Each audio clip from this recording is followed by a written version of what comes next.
Well, by now you've probably taken a look at our 7 core principles, and you notice the first one on the list is that selling is an honorable profession. And part of understanding that sales is an honorable profession is to take pride in your work. Don't let people disrespect you. Don't ever get into a confrontation with a customer, because that's a lose-lose proposition. But at the same time, don't accept bad behavior from them. And when you've done something of value, when you have put a deal in front of them that they should take, remind them of it if they want to give you a reason that's not appropriate for turning down the deal.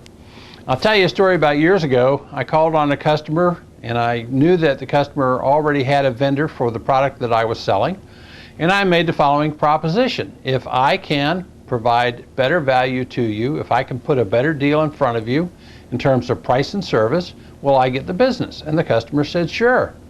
Well, I did just that.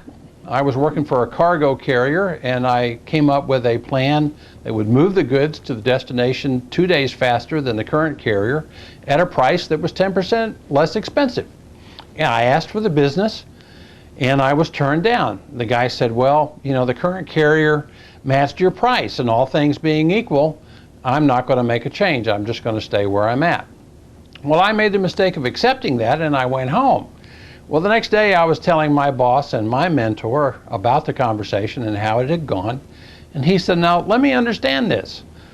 You cut this guy's costs and you improved his service, and you don't have the business? Why is that? Well, I thought about that for a while, and I called the customer and I said, look, I don't want to beat a dead horse, and I don't want to be a guy that can't take a no for an answer, but you know, are you paying less than you did before? And the guy said, yeah. And I said, are your goods getting to market faster than they were before? And he said, yes, they are. And I said, who did that for you? And then I shut up and didn't say another word. And there must have been a 30-second pause on the phone while he thought this over.